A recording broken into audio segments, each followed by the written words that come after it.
The recent heat wave, a cool spring, and a virus all add up to a smaller chili harvest this fall. Dr. Paul Bosland, the director of the Chili Pepper Institute at the New Mexico State University, tells us what we can expect this year. Chili peppers are very sensitive to weather, and this season has kind of shown the difficulties of growing chilies. And first off, we started off with kind of a very cool spring, which was a little too cool for the chilies to really take off and grow, and then it got very hot.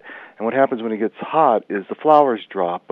Anything over 95 degrees Fahrenheit, the flowers have the pollen aborts, and so the plant has a hard time setting fruit. So those two things combined, plus we have a bad curly top virus year this year. We are approaching about 30% incidence at our research plots at the research farm. So a lot of things are coming together to make it not the best season, but usually what happens is we won't pick as much, but it'll be of as good or better quality than people have had in the past. Dr. Bosland hopes we don't get too much rain this summer. A fungus can develop if the fields flood, which damage the crops. Chili peppers were actually specially bred to grow in New Mexico's climate. I always tell people if the chili had its choice, it would like to live in San Diego. It likes that moderate temperature, about 68, 72, with a gentle rain every 2 or 3 days. And what we have done as plant breeders is adapted it to grow in New Mexico.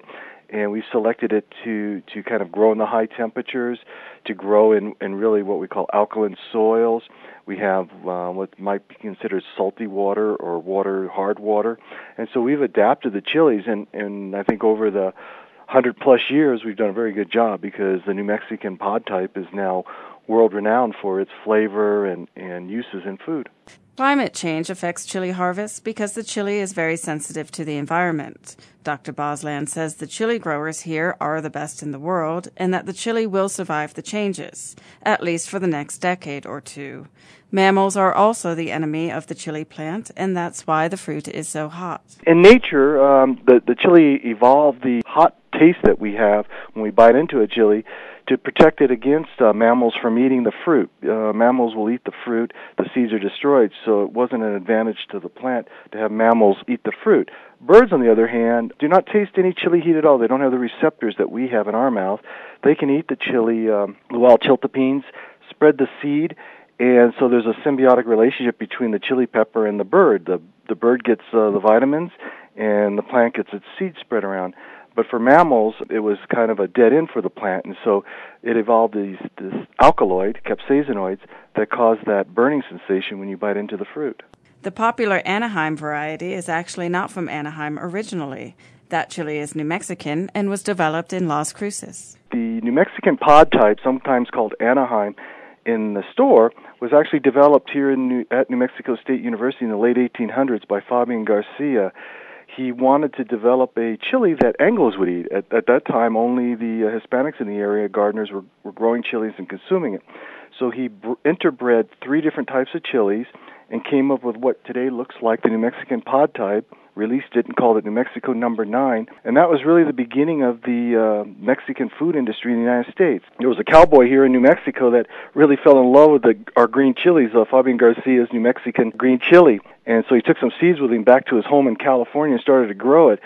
And he lived in Oxnard. He was the sheriff of Oxnard then, and didn't have enough land to grow all the chilies that the people wanted of our variety. So he had to find a new place to grow the chilies. So he moved to Anaheim, California, started planting the seeds there. People had never seen this chili because it was developed here in New Mexico, and so they named it Anaheim after the place where his farm was.